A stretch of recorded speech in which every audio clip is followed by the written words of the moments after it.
Hey, Erev Tov, good evening, everyone. We're continuing this fun story of the king Chizkiyahu Hamelech. How we discussed last week a very important statement of afilu cherev chadam munachat tzavro shel adam al yimna atzmo min harachamim. What does that line mean? Even if there's a sharp blade on someone's neck, you should never give up hope from praying to Hashem. Even if there's a cherev chada, a sharp blade on his neck, never give up hope, and especially with praying to Hashem. So, everyone remember the story? We're going to say the story because we're going to continue the story. What had happened is the king Chizkiyahu got very sick. The Tanakh doesn't necessarily tell us why; it just tells us he gets very sick, and the prophet comes to tell him, "You're going to die." And then the way the Gemara elaborates the story, and I want to show you the text tonight, the Gemara elaborates the story as follows. It says, Chizkiyahu Hamelech knew that he's going to have a child that's not proper. His name would be, he didn't know his name. He knew that he would have a son, Menashe, who ends up being a terrible king. He ends up having kids, but he knew that he was going to have a kid through Ruach HaKodesh, and he knew that it was going to be bad. So he decided he's not going to have kids. He's not going to get married, he's not going to have children. And because he essentially threw out the mitzvah of Peru Urvu from the Torah for himself, he's the king of Israel. Everyone's looking up to him. And he says, no, it's not so important to get married. Because of that, Hashem said he's going to die to the prophet. The prophet comes and tells him, you're going to die in this world and you lose your Olam Haba. He said, why? He said, I did this for good intention. He said, why are you getting involved with the calculations of God? You have something to do, to have children, to start a family, to continue the lineage of David. So you do it. You don't get yourself involved with the calculations of Hashem. So what happened? What did Chizkiyahu do? Chizkiyahu said, what? And that's his third daughter. So he said, okay, fine. So give me your daughter. I'll get married now. I'll have children, and then hopefully I'll in your zechut, my child will be a tzaddik, and I'll be mevatel this decree that I'm supposed to die because I'm having children. Yeshayahu says it's too late. You're gonna die. It's too late. And what is Chizkiyahu's response? He says, Kach mikubelani mi bet avi abba. I have the following tradition from my great-grandfather, David HaMelech. Afilu cherev chadam munachat al tzavro shel adam. Even if there's a sharp blade on someone's neck, al yimna atzmo min harachamim. Never give up hope. Okay, and so that's the where we left off the story, and I'm going to show you the Tanakh, and the Gemara is going to continue to elaborate the story. So if you're following along in the art school, it's going to be on 10B1. It's that first break of Miyad. Before that, I just want to show you the 3 lines of the text. It's not a lot. I'm going to show you the 3 lines of the text in the book of, let's do in the book of Melachim Bet, okay? So sharing screen. I'm already recording, right? Yeah. Sharing screen. So go ahead, look in Melachim Bet. Here. Not sure. Bayamim ahem, in those days, in the times of Chizkiyahu, Chala Chizkiyahu lamut. Chizkiyahu got so sick that he was going to die. He doesn't tell us why. He just says that he gets very sick. And someone visited him. And this is what we spoke about at the beginning, that who was going to go visit whom? Yeshayahu goes and visits Chizkiyahu, Yeshayahu ben Amos HaNavi. Vayomer elav, Ko amar Adonai. God tells him the following. Sav leveitecha, give your final words to your family. Ki met ata v'lo tichya. You're going to die and you won't live. You're going to die in this world and not live in the world to come. Vayesef panav el hakir. It doesn't tell us that whole conversation. All it tells us is Chizkiyahu turns to the wall, vayitpalel, and he prays el Adonai lemor, and he prays to God saying the following. So we don't go with the whole back and forth, and in the middle he commits to go ahead and getting married and having children. We don't have that. It's just what it says is he turns to the wall and starts praying to Hashem. And he says the following, very important. I want you to see this. Anna Adonai zechor na'at asher telachni lefanecha. Hashem, please remember how I've walked in front of you. Be'emet uvlevav shalem. With truth, with a complete heart. Ve'atov be'enecha asiti. I did what's good in your eyes. Vayev Chizkiyahu bechi gadol, and Chizkiyahu cried. He said, Hashem, please remember that everything that I've done only good in your eyes. Okay? So what happens now? Yeshayahu then, before he leaves, before Yeshayahu had even gone out, he receives a prophecy. Shuv ve'amarta, go back El Chizkiyahu negid ami, go back, tell the leader of my people, Komar Adonai Elohei David Avicha. So said God, the Father, the God, so said Hashem, the God of your father David. Shamati et tefilatecha, I heard your prayers. Ra'iti et dimatecha, I saw your tears. Hineni rofelach. I will heal you by Yom HaShlishi in 3 days. In 3 days you'll be healed. Ta'aleh Bet Adonai. You can go back to the house of Hashem. Go back to the Beit HaMikdash. Wow. So he changed the decree. V'hosafti al yamecha, and I will add to your life 15 shana, 15 years. Wow, the power of tefillah and to do teshuvah.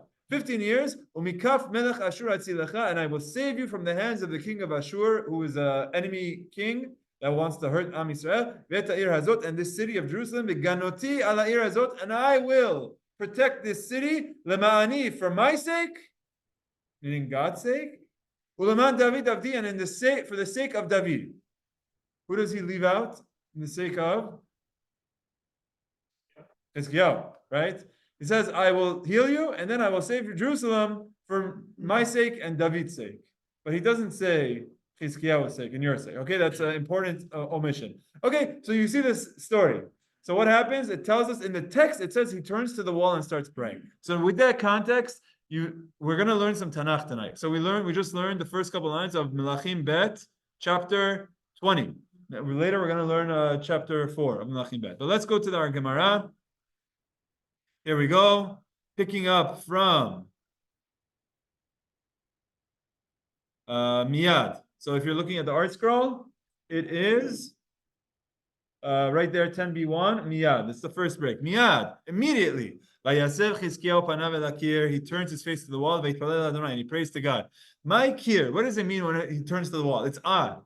It says right away, he turned to the wall and started praying. Which wall? Where did he go? He went to the Kotel over something. Which wall did he go to? Why doesn't it say immediately? He prayed to Hashem. What does it tell us that he went to the wall? There's something important about that.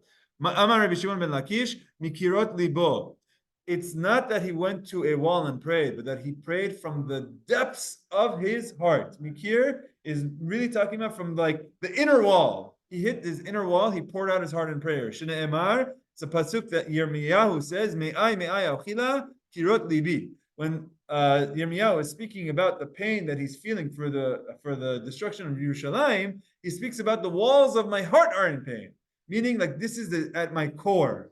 So it says when he turns to the wall and prays, it's not the outer external wall. It's like an internal wall, which is like another way of saying the core.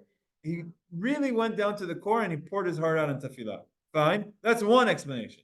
Another explanation, Rabbi Levi Omer, Rabbi Levi said, al iske hakir. He prayed to Hashem using the wall as a negotiation tactic.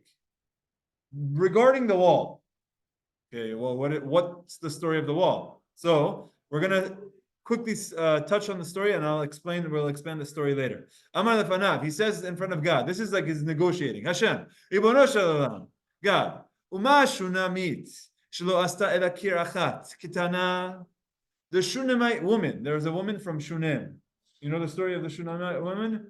Okay, we're gonna go through the story of the Shunamite woman in the text soon. But for now, let's just suffice it to say that there was a prophet. His name was Elisha.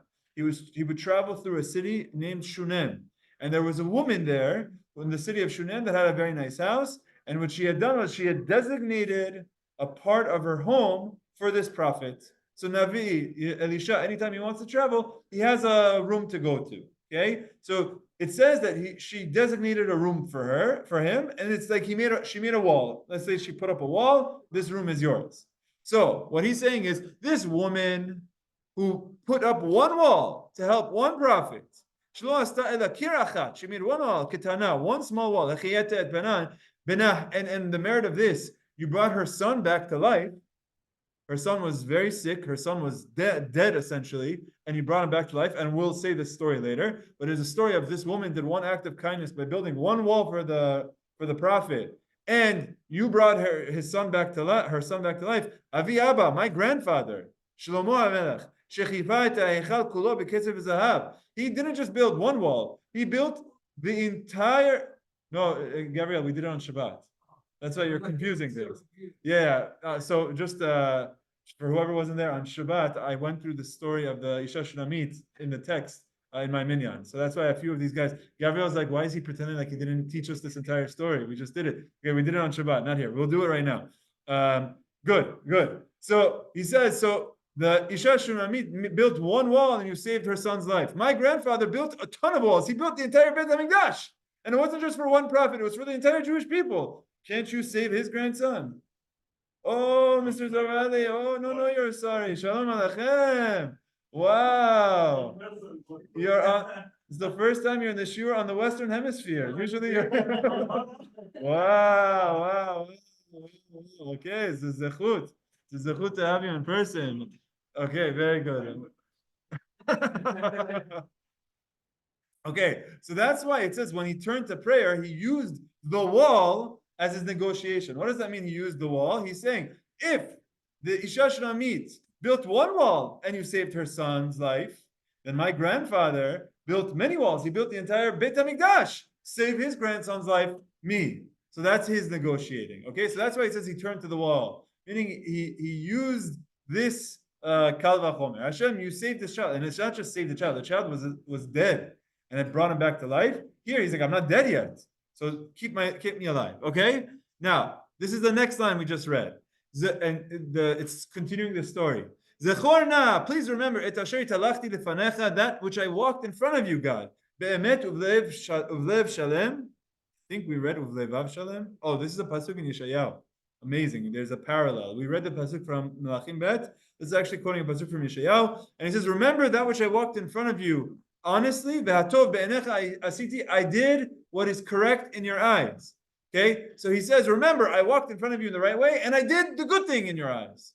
So the Gemara is going to pick up on that. Ve'hatov, the good thing. What's the good thing that he's referring to? Clearly, he's pointing to certain acts that he did, and he's saying, Hashem, save me in the merit of that. I always did the right things, and I did that good thing. What's that good thing? Be'hatov be'enecha asiti. What's that good thing? Machloket. My be'hatov be'enecha asiti. What is it referring to? Are you ready to understand why this Gemara is connected to Masechet Berachot? Rama, you ready? All of this build up for this. Amar Rav Yehuda, Amar Rav, shesamach geula letfilah. Because he prayed vatikin.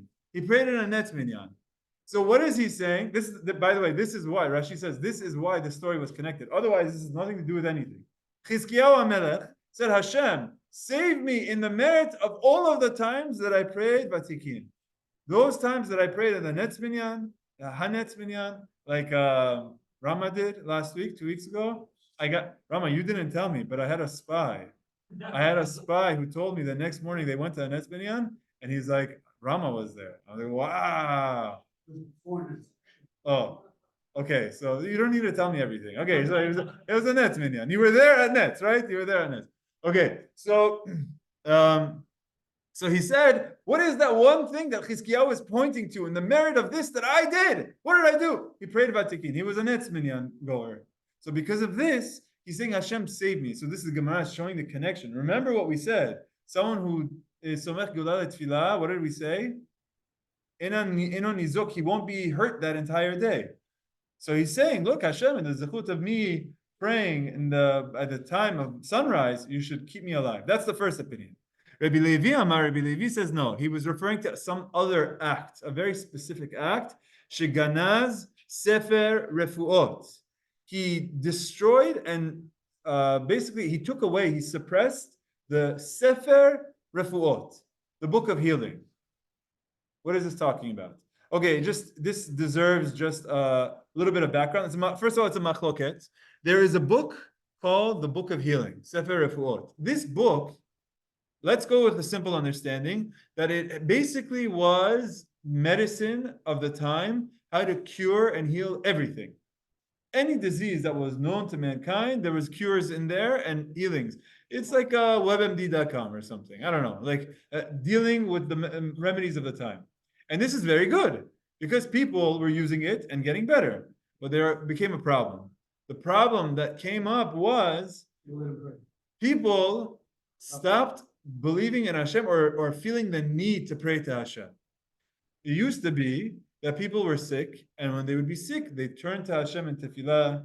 They would pray tehillim. They would pray to Hashem. They would pour their hearts out, and then Hashem, and then they would do medicine also, and then Hashem would heal them, and they would thank Hashem. But now, because of the Sefer HaRefuot, this book of healing that became so commonplace, they printed it out. Everyone got it, or whatever it was. It became very famous. What had happened is that people stopped praying to Hashem. Someone got sick, no problem. You go to the doctor, healed. You have a problem, no problem. I don't need to pray to Hashem. So what Chizkiyahu said was that I want people to be healed, but it's coming at the cost of the relationships with Hashem. So what did he do? He took the Sefer Refuot and he suppressed it. He made it illegal. Basically, this is like the first what we have of like censorship. But he did it because people were not placing their heart on Hashem. So now, what was the purpose of why he did this? Let's think about his logic. Why did he do this? He wanted a connection with Hashem. Okay, he wanted a connection with Hashem. In what context? When did he want people to have a connection with Hashem? Right. When they were sick.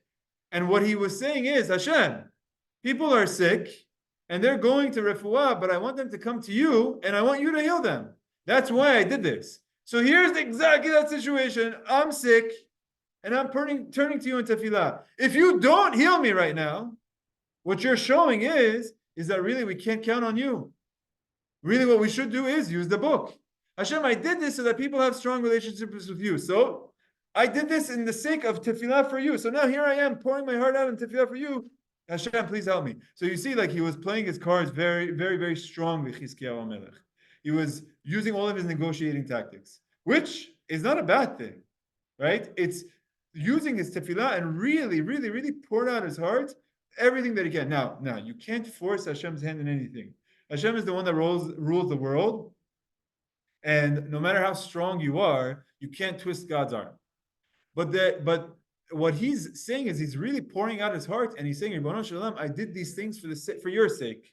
Please continue to give me life so that I could continue doing things for your sake. So I could continue to bring people closer to Hashem. And Chizkiyahu Hamelech was a good king in that sense, that he brought Torah back to Am Yisrael. His father wasn't good. He was from this sake. So he's saying, Hashem, extend my life so I can continue to do this. So while I'm saying it in a little bit of extreme way by saying, hey, if you don't do this, then that, but that's part of the tefillah process that Hashem welcomes. Hashem welcomes tefillah. You can't expect that God's going to do what you say, but you can pray, and you can pray strongly. And that's exactly what Chizkiyahu did. Okay? So these are the two things. I just want to say one more thing. Okay, so you follow the story about the book, the Sefer Refuot. There was a book that gave all of the remedies. People started reading that. They stopped going to Bet Knesset praying to Hashem. So he took that book and he closed it off. So now people have to pray to Hashem. Okay? According to the Rambam, who you know was a doctor and very much cared about medicine, said he would never do that. He would never suppress medicine from people. Practicing medicine is a good thing. So what did he say? He says how actually it was black magic. This book was hocus pocus, was nonsense. And people, when they go through a difficult time, instead of praying to Hashem, wherever they go, they would go to the local fortune teller. They would go to the local tarot reader. They go to the local bead something. Right. Okay. So, now what he did was he chose to say, you know what? Pour your hearts out to Hashem. Not that he took away real medicine, it's that he took away fake things. Now, there's a lot of questions. There's not a Tanakh class. Honestly, we should. I really should give a Tanakh class because I need to learn Tanakh. That's the truth. Okay, maybe when we finish Masechet Berachot, we'll do a siyum 15 years from now, when Chizkiyahu Hamelech life extension, then we could start doing that. I'm kidding. But maybe it's not food for thought. Okay, so these are the two things that when he says, I did what's good in your eyes, what's the good? He prayed Vatikim, Somech Geulah Tefillah HaNetzach Hama, or Gana Sefer Refuot. Okay, let's keep going. Sorry, Rabbi, those days, do they have tefillot like we had? Did they have tefillah like we had? They had the concept of tefillah back in those days. They did not have the Amidah that we have. They don't have the same Sidur that we have. They don't have the Shemona Esrei because that was established for the Anshe Knesset afterwards. However, they had tefillah. It says Vaitpalel. It says he prayed. They would formulate their own tefillot, and they probably had structures in mind, but they didn't have the same text that we have. So yes, they had tefillah. The concept of tefillah existed, just not in the same words that we have. Yes. The Gemara is stating because he joined the prayer of Geulah to the prayers that he could save. That's what it says in here. So Mech Geulah Tefillah. Amidah didn't exist. How did they?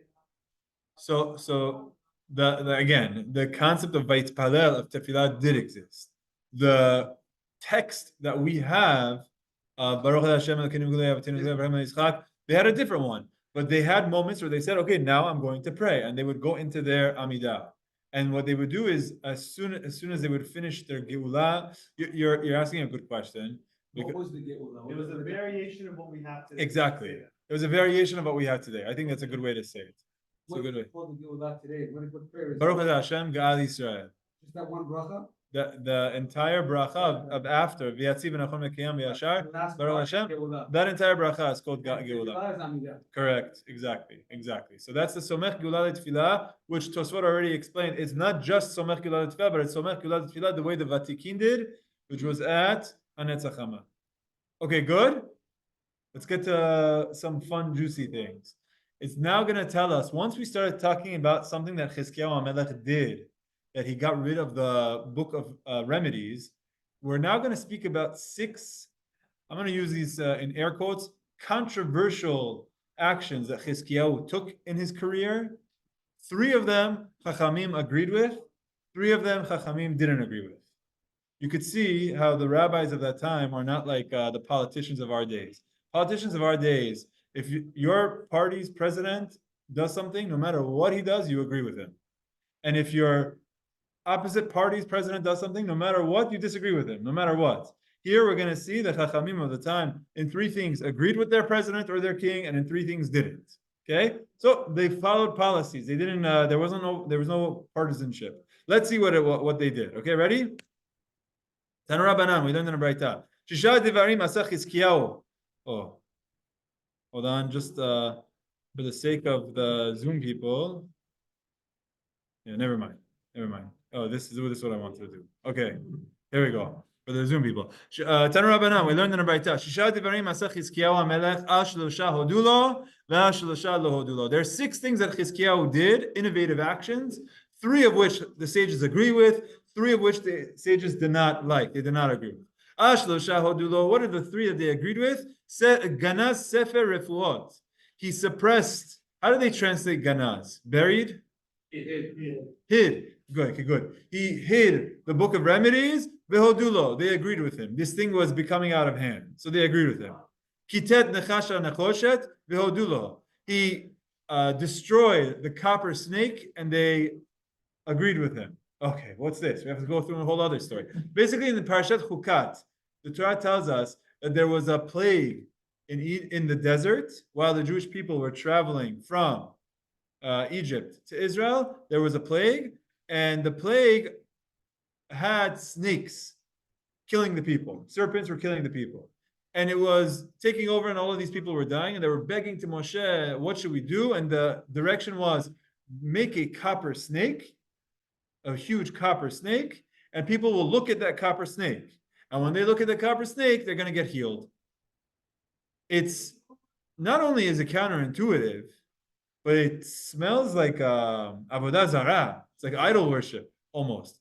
What you're gonna Hashem can't heal you. This copper snake's gonna heal you. So we had a Gemara, and it's a Mishnah, Masechet Rosh Hashanah, that asks this question, and it says no. People understood that the snake is the thing that's killing me.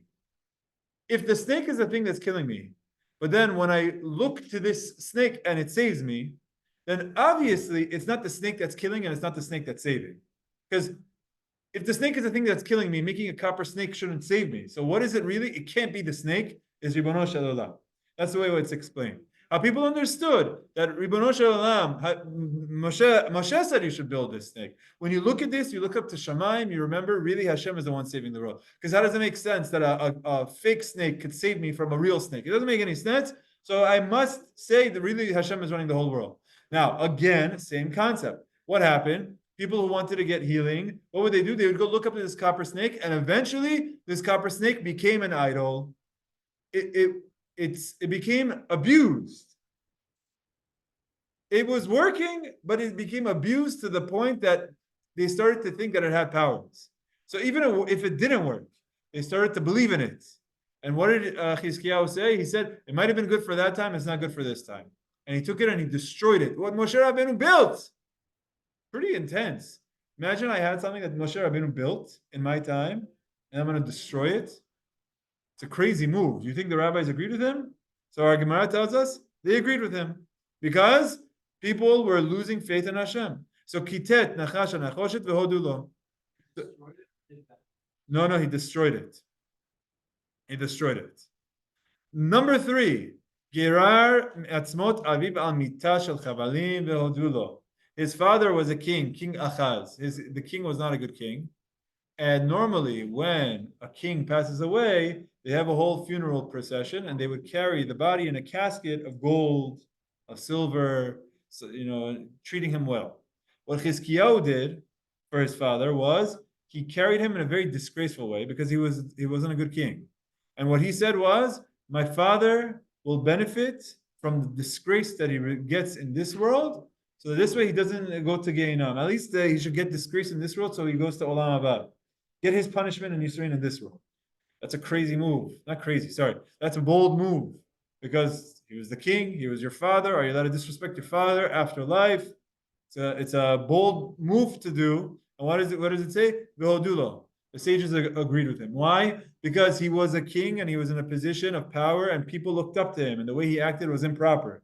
So Chizkiyahu, in an effort to teach people and train people the right way, made drastic moves. Embarrassed his father's corpse, which is a big deal, but the rabbi said it was the right move because it brought people on the right path. Okay? Yes? How would he be allowed to judge his father? Isn't only Hashem allowed to be the one to judge people? Yes. Okay. So it's a good question of why is he allowed to judge his father? Because no. So I think this goes back to understanding the story of the king. He did a lot of he did very clear sins of Avodah Zarah and did many things that honestly I don't have all of the details. It's okay. But he was a bad king. Here, let's look at the footnote. How about that? The good question. This is footnote 15, right? Chizkiyahu's father Achaz was steeped in wickedness. Therefore, Chizkiyahu. Okay, so it says, see Kings 2, 16, 2, 4. You know what? Let's do it. Okay. Pause. Resume pause. Chapter what? 16, 2. 2 through 4. Here we go. Bishnat Sheva Esrei Shana, in the 17th year, the Pekach ben Remaliyahu, Malach Achaz ben Yotam, Melech Yehuda, ben Esrim Shana Achaz ben Molchon, the 20th year of Achaz's reign, B'Shes Shana Malach b'Yerushalayim, V'lo Aseh HaYasher b'nei Adonai Elohav ki David Aviv. He did not go on the proper path, like David his father. So it seems like that was not a secret. Vayelech b'derech Malchei Yisrael v'gamet beno ha'evir ba'esh. Oh, what did he do with his son? He passed his son through fire. Okay, so there's very clear he was doing an act of molech, passing his son through fire. This is something that the Torah tells us explicitly is karet. It's very clearly inappropriate act. He did avodah zarah. He brought korbanot in places where he wasn't allowed to. Again, very clearly, openly doing things that were against the Torah. So it's not that he was judging him on his he spoke lashon hara.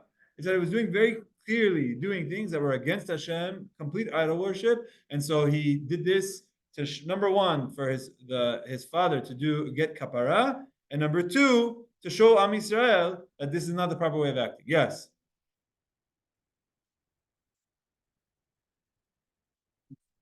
Yeah. Okay. So it's very clear. Okay, the Gemara is pointing out that this was not a simple decision. It's saying how he made 6 bold decisions in his life, and 3 of them chachamim agreed with, and 3 of them they did not agree with. It's not saying he made a borei pri hagefet on wine, and chachamim agreed with. It's saying 6 things that were questionable acts, controversial acts, as I said. So the fact that you're bothered by it is exactly the reason why the Gemara is highlighting it and saying it was very controversial, but chachamim agreed with his logic. But yeah, the very fact that he was doing this to his father was a controversial topic, but just chachamim agreed with it. Okay, so let's keep going. What are the 3 things that they did not agree with? Oh, okay. Satam me Gichon v'lo hodulo. he stopped and plugged up the waters of Gichon, and they did not agree with that action. So what happened?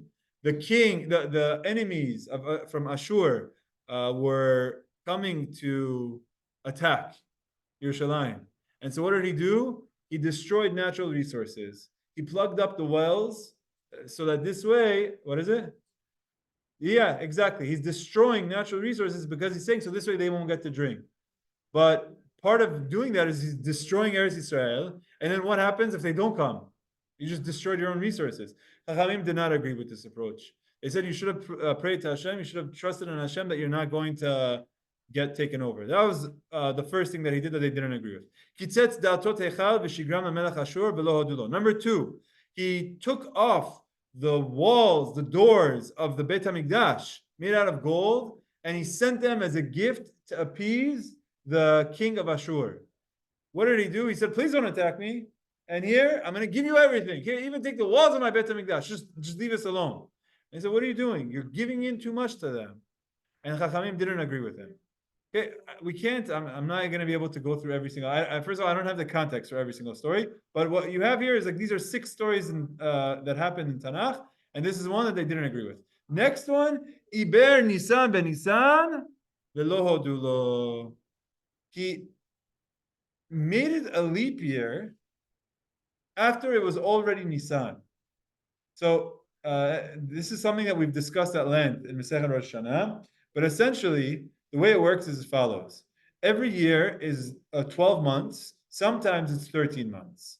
That 13th month is going to be the month of Adar, and it's going to be the Adar Sheni. Okay? Once it becomes Nisan, it's the next year. You can't add a month after Nisan. You either get it before Nisan, and that's Adar. Once it becomes Nisan, that's it. It's a new year. You need a leap year, wait in 12 months from now. Okay? Now, what he had done was, he wanted people who were doing Avodah Zarah, he wanted them to do Teshuvah. And what he was doing is he had a whole campaign for them to get rid of their Avodah Zarah, which brings Tumah. And it was working. And then what? You want to bring the Korban Pesach. Korban Pesach is in Nisan. And what he realized is, I need people to go on to purify themselves. They have to go to the mikveh. They have to go through this whole process. It became Nisan. It's 2 weeks until Pesach. It's not enough time. I need a month. So what does he do? He adds an extra month of Adar. By adding an extra month of Adar, it gives him an extra. Now, instead of 2 weeks until Pesach, he has 6 weeks until Pesach. People have time to go to the mikveh. People have time to purify themselves. People have time to get themselves ready to bring the Korban Pesach. So he added the leap year, the leap month, but he did it too late, and they didn't agree with it. Why? Because the rule is, once it's Nisan, you're not allowed to add another one. Let's see, the Gemara is going to expand on it. Iber Nisan ben Nisan, he add an extra month in the one he was already in the month of Nisan, velo hodulo. They did not agree with this action because it should have been done before. So he added another Nissan, not another. Right. So that's what the Gemara is going to ask now, that you can't do that. So Added a Nissan. that's what the Gemara thinks now. At this stage, the Gemara understands it to me that he added a month after Nisan. He added Nisan out of Nisan Bet, and then went to ER. That's what it sounds like. And he pushed off Pesach into Nisan Bet. So what does the Gemara say? Doesn't Chizkiyahu know? This month of Nisan is the first month of the year. Zen Nisan ve'en acher Nisan. You can't make another Nisan. The Torah tells us this month of Nisan is the beginning of the year. Once you start that, Pesach is going to come. So how did he change that? There's no way he actually did that. So Ela ta'a b'dishmuel. The truth is, he did not add another Nisan. He added another Adar. So what's the problem? He did it when it was the 30th day of Adar. So what? Okay, here's what it is. Let's read it. He made a mistake and didn't follow the rule of Shmuel. Damar Shmuel. Shmuel says, "En me'abrin et hashana b'yom shloshim shel Adar." You want to add an extra Adar, you can do it as long as it's the month of Adar still until day 29. But even if it's the 30th day of Adar, it's too late. Since it's possible that 30th day of Adar would actually be the first day of Nisan. Okay, we have to, for whoever was in Masechet Rosh Hashanah, we have to remind ourselves. How long is the lunar cycle? Okay, you went a little bit extra because the 793 halakim is including the 44 minutes. So you got it. 12, 3 1/3 seconds. You got it. Okay, very good, very good. So wow, that was fast. That was fast. 29 days, 12 hours, 44 minutes, 3 1/3 seconds, or 29 days, 12 hours, and 793 halakim, which is 44 minutes and 3 1/3 seconds. Very good. Wow, you remember that. Very good. By the way, I taught this to the 5-year-olds at Mesa. In order to teach this to them, I had to teach them what a decimal was. They didn't know what a decimal was. I said 3 1/3 seconds. They're like, what? I said 3 1/3. They're like, why are you putting a line in the middle of the numbers? I said, okay, 3.3. What's the point? I'm like, okay, you know what? Just say 3.3. That's enough. But just say 3.3. So they know it. Actually, they don't. One of them knows 29 days. The other one knows 12 hours. The other one knows 44 minutes. And then the other one knows 3.3 seconds. And as a group, they know the answer. No, I'm kidding. They actually, I don't know if you guys saw this. They remembered it. And we said that if you know it, I'm going to give you guys a special gift. And then they wanted a special gift. So I bought this sun, moon, and star thing. And I took it to school and I showed it to them. Show them the sun. I think most of them understood the concept. But then some of them started asking just very basic questions of like, wait a minute, if I'm on the earth, how come I don't fall off? And it's like, okay, to explain gravity, you know what, maybe next Rosh Chodesh I'll explain it to you. What? Yeah, wait until science. For me, it's just now, I just want you to remember this number. Okay, so that's just like a tangent. So 29 and a half days, approximately 29 and a half days. So what that means is a month, how can you have 29 and a half days in a month? You can't have hours of a month, it's got to be full days. So how do we deal with the fact that the moon cycle is 29 and a half days? Some months will be 29 days. Some months will be 30 days. How do you decide which month is 29 days and which day is 30 days? Okay, very good. It has to do with if they see the moon. So what happens is 29 days passed, comes to the night of the 30th. Either it's the 30th day of the month or it's the first of the next month. How do you know? Well, look up. If you see the moon and there's witnesses that they saw the moon, they say it's the first of the next month. If they don't see the moon, it becomes the 30th. The 30th, it remains the 30th of the previous month, and then the next day becomes the first of the next month. So since this day is the wild card day, it could flip either way. Day 30 of a month could very well become the first of the month, could become the first of Nissan. So it was the 30th of the month of Adar, and you're waiting for witnesses to come. It could be the first of Nissan, and Chizkiyahu says, no, you know what, add another month. Like, whoa, you can't do it. Why? Shmuel says, once you enter the 30th day, since it could become Rosh Chodesh Nissan, even though it's not the first of Nissan, we don't do it anymore. Chizkiyahu said, it's okay, it's still Adar, I'm going to do it. Whether there's no moon or not it wasn't up for discussion. Before they even decided whether there was a moon or not, he said, buzzer beater. Right now, it's going to be, we're going to have a second Adar. So even if you saw the moon, it would be Rosh Chodesh Adar Sheni. No, we don't know what it was. But the fact that he did it on that day was, according to Shmuel, was improper. Chachamim did not agree with it. Once you get to that day, it's too late. But Chizkiyahu Hamelech felt it's not too late. Okay, I just have a chat comment here. Who is it? Jaden. If he had wrongfully added a month, did we ever go back to the correct month? Does that mean that the people were breaking Pesach because they were not celebrating in the right time? Yes. According to, okay, you're asking a very good question, Jaden. This idea of did we ever go back? That's not really how the Hebrew calendar works of having to go back, because every month chachamim declare what that month is, and every year they declare whether there's a Shunamite Obed. So even if you made a mistake in the past, it doesn't matter. They make the decisions now as is. It's a very good question. The thing though is that the jurisdiction of the calendar is given to chachamim. So even if there's mistakes, when they make a decision next month, that's what we follow by. It gets reset by what chachamim say. It's a very good question. If you want to hear more about that, you could wait until the next cycle that we do Masechet Rosh Hashanah. We spent a good amount of time on this topic, but the main thing is that what the Gemara tells us is that the Beit Din has the jurisdiction to make decisions. And even if these decisions are incorrect, they are correct. That's something that afilu mezidin, even if they do it incorrectly on purpose, the Gemara tells us. If they make a mistake on purpose, and we know it's wrong, but they did it, we follow it. So, Jaden, to your point, the king said it, we followed it, and that's what became the law. But sages didn't agree with this decision. The reality is, it got changed. The same way how the reality is how he carried his father's bones. The same way the reality is he plugged the river. The same way that the reality is, what was the next one? That he ripped the walls off the Heichal and he gave them out. The reality is he changed the month. And that was correct. That's what happened. They didn't agree with the decision though. Okay?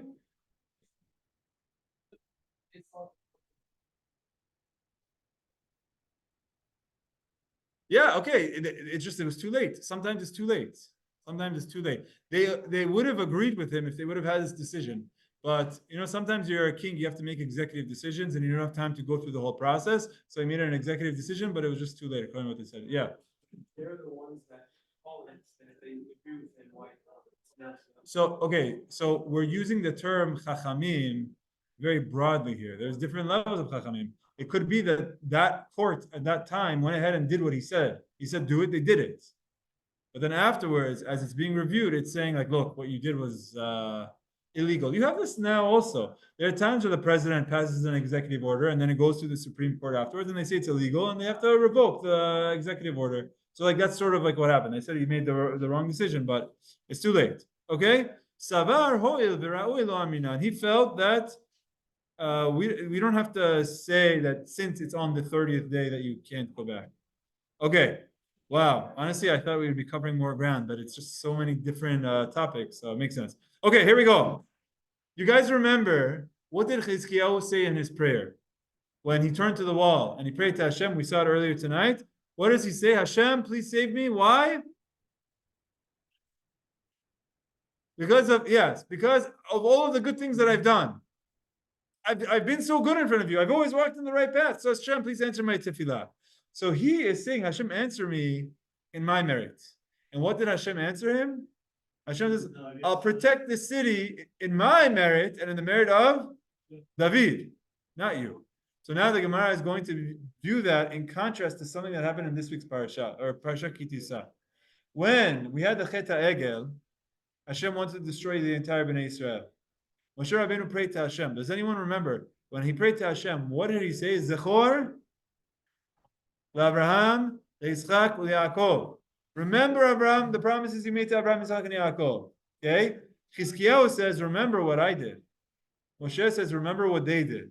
Now the Gemara is going to view the contrast there. Very nice. Amar Rabbi Yochanan, Mishum Rabbi Yosef ben Zimra. Rabbi Yochanan says in the name of Rabbi Yosef ben Zimra, Kol hatoleh b'zchut atzmo. Everyone who bases his prayer on his own merit, tolin lo b'zchut acherim. Even if he gets a yes, and Hashem answers yes, is going to be for others. If you're going to say, Hashem, give this to me in my merit, Hashem's going to answer him, but in the merit of someone else. And when someone prays in the merit of others, Hashem says, I'll answer you because of what you do. You deserve it yourself.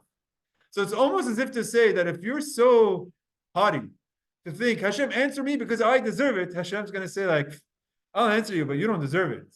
I'll answer you because of your grandfather, and I'll answer you because of your ancestors, but you don't deserve it. Whereas Moshe Rabbeinu, Hashem says, answer me because of someone else, and Hashem's going to say, hey, you're so humble, you deserve to be answered in your own rights. And there's like this opposite dynamic. We're going to see it. You have a question? 1 second. Let's see it, and then I'll come to you. Moshe Tala, you didn't make the cut. Sorry, Elon. You're not on the list. Okay, I'll come to you after. Moshe Tala b'zchut acherim. Moshe based his prayer on others, Shneimar, as he says, Hashem, please remember what you promised Abraham, Yitzchak, and Yaakov to Israel, your servants. So what did Hashem do? So Hashem said, it's in your sake that I'm going to save them. Vayomer, this is actually Pasuk in Tehillim. Vayomer Hashmidam. Hashem said, I wanted to destroy them. Lule Moshe bechiro, or if not for the fact that Moshe, his chosen one, Amad ba'peretz lefanav, stood in front of them, defending them in front of God, la'ashir chamato me'ashchit, to turn back God's wrath from destroying them. The reason Hashem didn't destroy them was because of Moshe, not because of Abraham, Yitzchak, and Yaakov, but because of Moshe. And Chizkiyahu, Tala b'zchut atzmo, Chizkiyahu based it on his own merit, Tichtiv, as he said, Hashem, remember that I walked before you in the right way. So what happened? So Hashem gave it to him, but in the zechut of others. Shunamite, v'ganoti el ha'ir hazot lahoshia. I will protect this city to save it. V'ma'ani ulman David avdi. There's different versions of different texts I was reading to you a text from Sefer Melachim. Right now, it's a Sefer Yeshayahu. The concept is the same, where it says, "I will save the city for my sake and for the sake of David, my servant."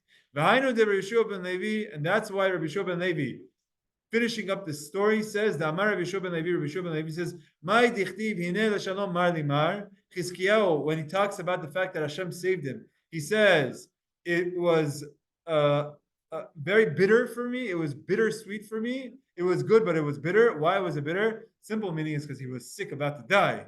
But there's another idea Rabbi Yeshua ben Levi is saying is, I feel shalom, even when Hashem gave him to be healed, marhu lo. It was bitter because it wasn't because of he deserved it. He didn't deserve it in his own right. It was because of his grandfather. Okay? Question.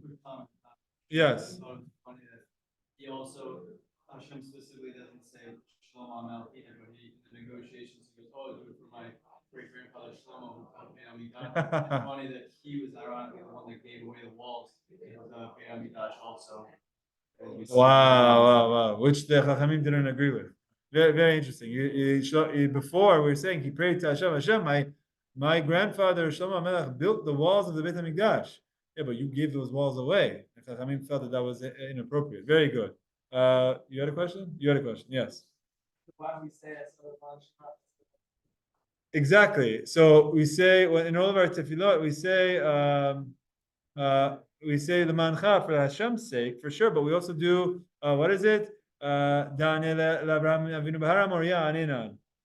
to do it in the sake of, or that's really something else. That's saying, Bidil v'avor.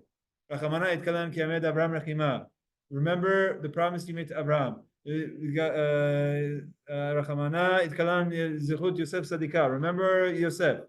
Remember Shlomo Bet Meshicha, David Melech Meshicha. In all of our slichot, we're saying, remember all of the great things that we have. The Chastei Avot, exactly.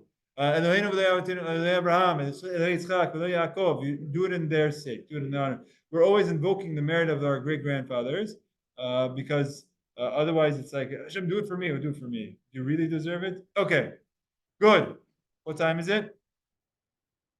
Okay, let's do some Tanakh. Tonight, I think we're going a little bit off the path from what we want to do. But is it a good story, Gabriel? Should we do it in Tanakh? It's a fun story. Okay, we're going to do one story of Tanakh, which is relevant for our Gemara. My goal is we'll do the story, and then we'll do the Gemarot related to it, and then that'll be the night. Okay? So, take a look at the screen. We are looking at Kings, Melachim Bet, chapter 4. There we go. Remember I told you about the Isha Shunamite, the Shunamite woman? This is the story. Powerful story. Do we have any Hatzalah guys here? No Hatzalah guys here? Okay, let's go ahead and see it. Vayihi Hayom. One day, Elisha el Shunem. Elisha, the prophet, went to the city of Shunem. Visham Isha Gidolah, there was a great prominent woman there. She invites him, says, "Come eat by us." Every time he would pass by, he would come there. So it started to become this informal place that he wouldn't have to go pay for a hotel. They would invite him and he would go there. Okay, so here was Elisha, the prophet. He would be traveling around Israel all the time. So he would go to this one city, and when he was there was one home that would always host him. Tomer Elisha. So this woman tells her husband, "Hinena yadati ki ish Elohim kadoshu." This man is a man of God. He's very kadosh. He's very holy. Over aleinu tamid. He's always passing by here. Naasena aliyat kir kitana. Let's make him a small attic. Aliyah is like an attic. Let's make him a small attic. Vanasim lo sham, and in there we'll put mita v'shulchan v'chiser u'menorah. We'll put a bed, a table, a chair, and a candle, a lamp. Every time he travels, let him come here. I could think of when my son Yosef was born. He was born on a Shabbat, and I called Rabbi Safir to ask him to come do a Brit Milah. He said, "Where do you live?" I said, "Great Neck." He said, "Okay, I'll be there." Oh? I'm like, "Do you need help or a place to stay?" He said, "No, don't worry, I have a place. I have a place to go to." Like, well, where do you? He's like, "Oh," and then it's Mike Levy, senior. Mike Levy, who lives on Old Tree. is like the Isha Shunamite in this sense. Whenever you want, you come, you stay. This is your designated spot. So it's like that. Elisha doesn't even need to ask. He knows. Rabbi Safir didn't even need to ask. He asked. He made sure everything was okay and that he was able to come. But this is the concept. My home is going to be your home. Okay? Every time he would pass by, he would go there. He would go straight. He had a key. He would go up to the upper chamber. He would go to his room and he would sleep. The back door, he would have his privacy. His right hand man, his name was Gehazi. So he tells his Shamish, Gehazi, call the woman. So she comes. And by the way, it's interesting how Elisha doesn't speak to her directly. He speaks to her through his guy, through his right hand, Gehazi. So he says to him, you tell her, you've worked so hard, you give us a home. What would you like? What can I give you? Would you like me to speak to the king for you? Would you like me to speak to the army general for you? You pick a place you want to move to. I give you any house that you want. How can I help you? She says, I'm good. I'm here, my people. I don't need anything else. I'm very comfortable. What can I give you? Nothing. So the prophet tells Gehazi what happened. She doesn't want anything. Nothing? No, she doesn't want anything. You need to do something for her. We got to buy her flowers. We got to give her something. Gehazi says, Aval ben enla. She doesn't have a son, and her husband is old. They can't conceive. They can't have children. Karala. So he says, call her over. He calls her, and she's standing there by the door of the attic. Next year, this time, at choveket ben. You will be holding a boy in your arms. So what's her response? Adoni, Isha Elohim. No. Sir, man of God, don't mess around with me. I didn't ask for this. It's not going to happen. Why are you coming and giving me high hopes for nothing? Don't mess around with my emotions like this. That's it. What happened? She conceives. She has a son. Exactly next year, that time, she gets pregnant. Elisha, she has a child 1 year later. The boy grows up. One day, he goes with his dad on the field. Kotzrim. What does that mean? They're harvesting the field. So his dad went to the office. He went with his dad to the office. They're cutting on the field. Now, if you're cutting in the field, the heat of the day, it's very hot. Maybe you get dehydrated. Okay? So he tells his dad, Roshi, my head. He starts feeling very, very sick. So he tells his dad. So the dad tells one of the guys who's working there, take him to his mom. I can't help him here. He needs his mom to take care of him, to give him some soup, to give him some food, for him to rest. Take him home. So he goes home. She's holding on to her son all day, trying to make him better. And the boy dies. This boy that Elisha promised there's going to be a boy in your life, Teflak, the woman, held her son as her son's son died. Elisha wasn't there at that time. Batal, she takes his body. She puts his body on Elisha's bed, on the bed that's designated for Elisha. They don't go in there. She opened the door. She put him on his bed. She closed the door and she left. She left her son's lifeless body on Elisha's bed. Elisha, so she calls to her husband. She said, I need a ride. Send one of your guys with a donkey. I need to go see the man of God. I need to go see Elisha. Give me a ride. Tell one of your boys to come with a donkey so that I could go. Why are you going to see the prophet today? What is it? Lo Chodesh is not Rosh Chodesh. Lo Shabbat. It's not like Shabbat that you're going to greet him, Mushim Shabbat Shalom before Shabbat. What are you going to see him? But Tomer Shalom. She says everything is good. Everything is good. Like I didn't ask your opinion. Just give me the car keys. Okay, so what happens? She gets on the donkey, so she tells the driver, Nehag valech, go, keep going straight. Al ta'atzor li lirkov ki im amarti lach. Don't stop. You run every red light there is, even if the cops on camels are coming after you. You hit this donkey, pedal onto the metal. So she goes to the man of God, Elisha. When he sees her, he tells Gehazi, it's the woman, it's the Shunamite woman. Run to her, ask her if everything's okay. What's she doing here? Is your husband okay? Is the boy okay? And she says to Gehazi, the servant, Shalom, everything's fine, I need to talk to him. Get out of here. So she goes to him himself. She says, I want to go see him. So she keeps going. She grabs him. She grabs him by the legs. So Gehazi sees, all of a sudden, this woman is grabbing Elisha. So he's the bouncer. He grabs her. He says, no, let her go. She's obviously, something's bothering her. Her soul is very bitter. And for whatever reason, God's not telling me what's going on. So I have no idea what's going on. She's not crazy. Let go of her. Vatomer, she says, like almost with anger, Hasha'ati ben me'et adoni. Did I ask for a son from you? I did you this favor. You came, you promised to give me a son. I never asked you for this son. Hello, amarti, lo tashleoti. Didn't I say, don't mess around with me? Don't deceive me. Don't bother me. You're coming and you're telling me this promise of having a child, and I had a child. She's like, what happened? So he realizes the son died. Vayomer the Gehazi.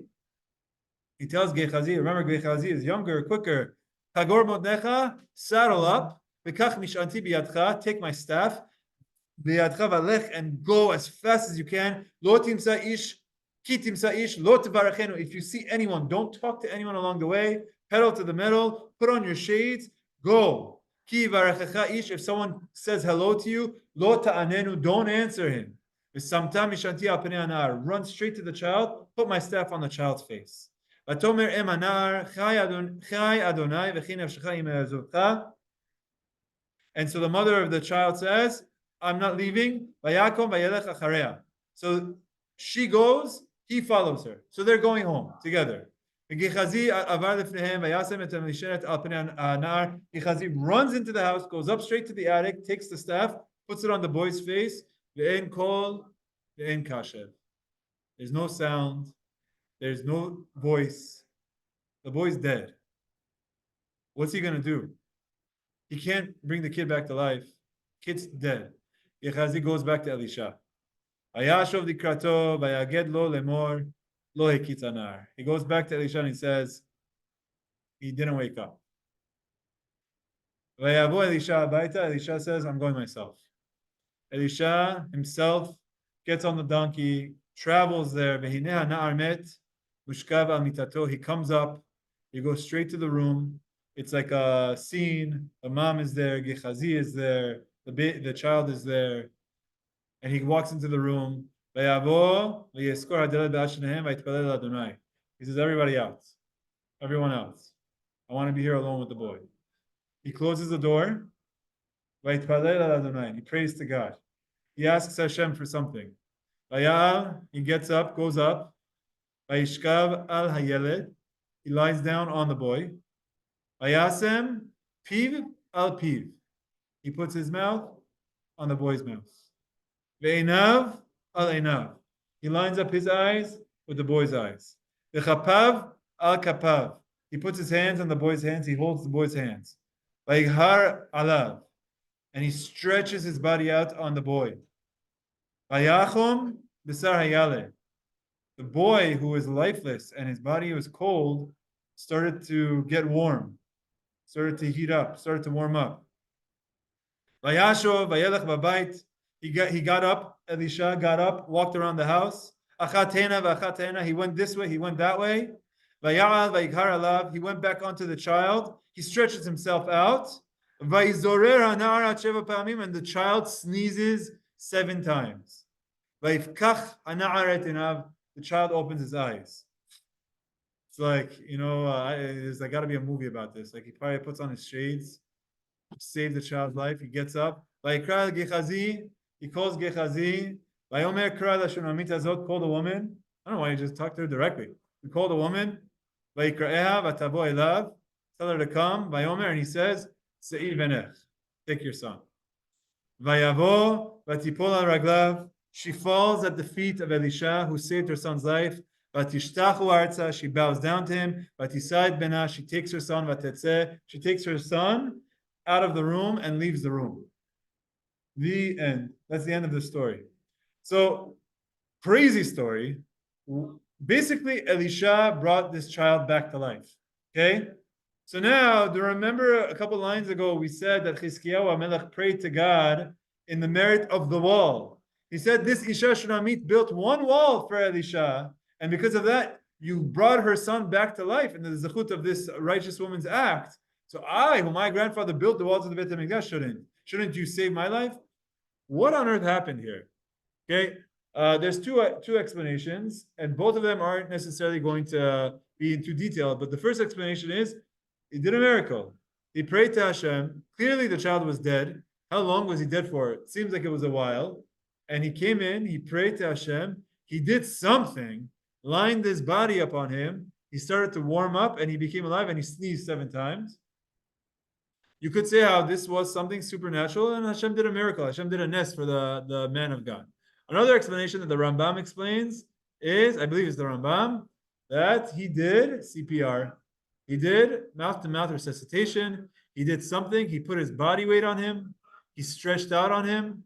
If you ever see CPR, he did this type of action. He was holding on to him. He warmed up his body with his own body. He gave a break. He got up. Then he went back and did it again. These are like the rules of CPR. And then he sneezed 7 times. I don't know. All I know is I watched like these movies when someone is by the beach and they're choking. What happens after you give them a CPR? What's the first thing they do? Like this. Sneeze, cough. Okay, it's a similar concept. He did some form of CPR and brought this child back to life. Which one was it? I guess we'll never know. It's a machloket.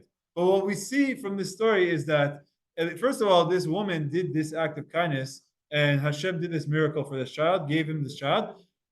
And there's a lot of depth behind this, that even if there's a decree that a person should not have something, if the person does righteous acts, person prays to Hashem, Ribono Shel Olam changes decrees. And this child wasn't supposed to live, and the child died. It's like almost like the decree caught up to the child, but through tefillah, this was able to be changed. Through chesed, this was able to be changed.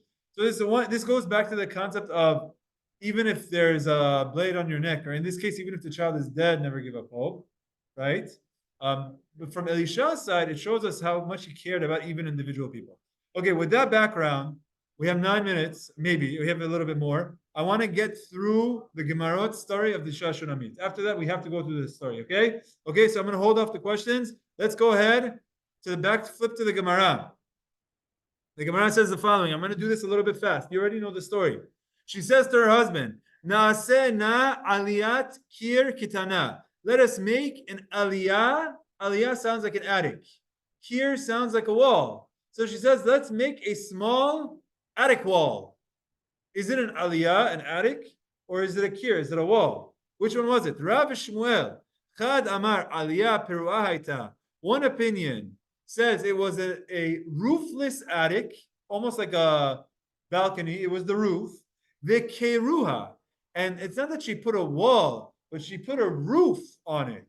So why is it called she says, let's make a wall attic. So one of the opinions says it was a roofless attic that she put a ceiling on. She didn't put a wall vertically, she put a wall horizontally. The other one says, it was a large room that had a roof. It was indoors. It wasn't in an attic. So what did she do? And she put a wall up to give him her own room, his own room. So either it was an attic that they put a roof on, or it wasn't an attic, it was a room, like a massive bedroom, let's say, but that she put a wall to cut it in half. According to the one that says it was a large room, Hanu dichtiv kir. That's why it says that she put a wall. Amar aliyah, but according to the opinion that says it was an attic, my kir. So what wall did she add? If it was an attic, shekeruha. She put a roof on it. The wall is actually horizontal. Okay? According to the one that says it was an attic, that's why it says aliyah, because it was at the upper level, upper chamber. But according to the opinion that says it was a large room that she just cut in half, why is it called an attic? Why? It was elevated in that it was the best room of the house. She had a large room and she gave them that room. She could have given them a small room, but she gave him the best room, the nicest room, maybe not the largest, the nicest room, and she gave him that room. Okay? Then she said, Vanasim lo sham, and I'll put him there. Mita, shulchan, kiseh, menorah, a bed, a table, a chair, and a lamp. Amar Abaye says, V'item Rabbi Yitzchak, or some say Rabbi Yitzchak says, Harose lehanot yehanek Elisha. If you're a visitor at someone's house and you want to benefit from them, you're allowed to. That's what Elisha did. You don't need to tarov. Let's say you're a visitor in someone's house, and you could say, you know what? No. Don't give me bed sheets. I'll bring my own bed sheets. Don't give me a bed. I'll bring my own thing. Don't give me a candle. I'll bring my own candles. Don't give me food. I'll bring my own food. Do you have to do that? The Gemara is saying, if you want to benefit and enjoy the stay that someone is hosting you, you're allowed to. That's what Elisha did. We see Elisha did that. But let's say someone wants to taraf and say, no, I don't want anything from you. I want my own thing. You're also allowed to do that. You're also allowed to taraf and decline anything from the host. Shneimar, as the pasuk says, by Shmuel, utshuvato haramata kisham beito. Shmuel HaNavi also would travel around. He was another prophet. He would also travel around. But when he would travel around, the pasuk says, Kisham Beito, wherever he would go, his house was there. He would always bring his stuff with him. I mentioned briefly Rabbi Safir, the Mohel, how he goes to Mike Levy's house. You know what he does? He brings his own food. He brings his own bed sheets. You can talk to Mike about it. He brings his own stuff. He is like Shmuel Haramati. He does his things right. He brings his own stuff. He eats his own food. He won't eat from it. And he doesn't accept any money. I remember they told me that if he's not going to accept money from you. But still, I said, Rabbi, how much can I give you for the yeshiva for something? He's like, oh, come on, you already know. Why are you asking? he doesn't want the tarot. He's like, what are you asking me for? So it's like, it's not only does he doesn't accept anything. He brings his own things from his own time. Baruch Hashem, for my son's birthday, he came with his wife. Also, his wife came. Like that's Shmuel. Shmuel, when he would go places, he would bring his own stuff. Elisha, he would go to the woman's house. He would benefit from their bed that they would have there. So what the Gemara is saying is both are valid. On one hand, you could say you shouldn't benefit from others. On the other hand, you could say, look, when you're traveling, you need help. Someone is offering help. Accept the help. It's okay. So that's what the Gemara is telling us. Very interesting. Okay, keep going. Vatomer Elisha. So she tells her husband, I recognize this man, Elisha, that he's a holy person. How did she know Elisha was holy? Okay, ready? Amar Rabbi Yosef Rabbi Chanina. Rabbi Yosef Rabbi Chanina says, Mikan sha'isha makeret be'orchin yoter min ha'ish. You see from here that women have a better sense of judgment than men do. This was the man. The husband also saw him. The husband didn't recognize that this was a righteous person, was a man of God. She recognized. Why? Women are a better sense of, better judge of character. This is what it says. Women are a better judge of character when there's a guest in the house. They understand and they pick up on these skills more. Women are more, they're better at picking up cues that men aren't able to pick up at in general. Okay? Kadoshu, she says he's holy. Mina yada, how does she know she's holy? He's holy. So we know that she is the one that could recognize. She's better at recognizing. But what did she see that she could recognize? The Gemara says two things. Rav and Shmuel each said a different reason. The first opinion says she never saw a fly at the table when he was eating there. Amazing. What it says is that in the Beit HaMikdash, it was outdoors, but there were never any insects in the area. And the table that Elisha was eating at, even though the home was filled with mosquitoes, the home was filled with bugs, these fruit flies was everywhere. Whenever he was eating there would be no bugs. So what did she recognize? She recognized that there's a man of holiness. Nature doesn't bother him. Anytime I'm eating and there's a bug that's coming in my face, I have more work to do. I'm not like Elisha yet. I have more work to do. I'm trying to eat it. Get out of here. The mosquito. Okay, Ribono Shalom is telling me a message. I have work to do. Okay, so Elisha wouldn't get mosquito bites. That's what number one. The next opinion says, Sadin shel pishtan hetzia al mitato. She would put bed sheets for him. Velo ra'ata keri alav, and the bed sheets were always clean. Let's say a man who is lying down on bed sheets, it's possible that his bed sheets will become dirty through some emissions, but never happened. Anytime she had to do the laundry, the bed sheets were, impeccable, very clean. So she understood that he was a man that was a bikdusha of tahara. She recognized that from the laundry aspect, so she knew that he was a righteous person. Kadoshu, he is holy. Amar Rabbi Yosef Rabbi Chanina says, Hu kadosh. Kadosh. He is kadosh, but his guy Gehazi was not kadosh. Why? Remember that episode where she jumps on Elisha's legs and he grabs her? The Gemara says now that he grabbed her in an inappropriate way. Shneimar Vaigash Gehazi lehotfa. Gehazi grabbed her. Amar Rabbi Yosef Rabbi Chanina she'achza behod yofya. He held her by her beauty, meaning that he grabbed her by the breasts. Now, if you read the text, it's very clear he's protecting the prophet. He's protecting the prophet. But protecting the prophet could be done in a way where you grab her by the arm. But he grabbed her from an inappropriate way. It means Gehazi wasn't the most righteous person. Okay. And I have a story I'll share in a moment. I just want to make sure we finish the story. Over aleinu tamid. He's always passing by us. The word tamid means always. There's something else in the Torah that the word tamid means. What is tamid in the Torah? Korban. There's a korban tamid. There'd be a korban that was brought every day. So when she says that he always passes by here, Amar Rabbi Yosef Rabbi Chanina Mishum Rabbi Eliezer ben Yaakov, Kol hame'areach tamid chacham betoch beito. When someone houses and hosts a tamid chacham in their home, umehanehu minechasav, and gives him things so that he enjoys and benefits from, like they did, the verse views it as though they are bringing korbanot. It's like by offering to the righteous person, the man of God, they're offering to Hashem.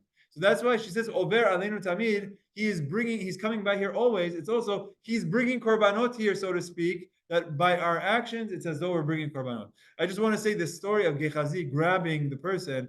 I remember many years ago when I was in yeshiva, I said this story on Shabbat. When I was in yeshiva, one Shabbat I went and I prayed by Rav Ovadia Yosef, Zechet Tzadik Livracha, and I wanted to go after tefillah. I was there for his tefillah on Shabbat. I wanted to go after tefillah to say Shabbat Shalom. So I went up to him and there was like a barricade and he had his shamash, and I wanted to go shake his hand and the shamash was like, yeah, what do you want? I said, I want to go give a Shabbat Shalom to the rabbi. And he said, no. I said, I'm from America. I'm just here for the year. I'm an American student. I just want to say Shabbat Shalom. And he said, no.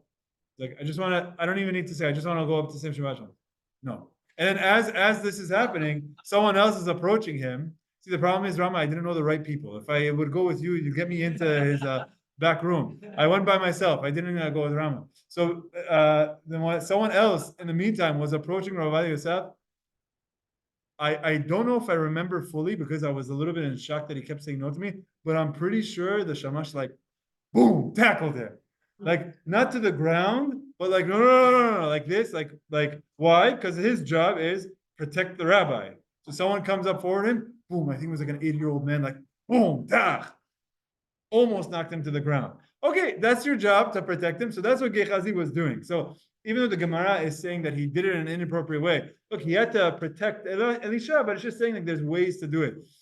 So unfortunately, I have never had the opportunity to shake Rav Ovadia Yosef's hand, but I shook his son's hand, Rav Yitzchak Yosef, together with the group a couple of weeks ago. It was a tremendous zechut to go to his apartment. We went into his apartment. This time, we went with the right person.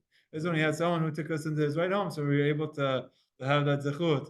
So yeah. So anyway, so why am I saying this? Because let's just do a quick recap from this Gemara, and it's essentially the story. Tonight's Gemara is expanding on the concept of Hashem answers our tefillot. We started off by talking about Chizkiyahu, that he was deathly ill, and he turned to Hashem and he prayed, and he used his techniques in his tefillah, and Hashem answered his tefillot. He poured out his heart, Hashem answered his tefillot.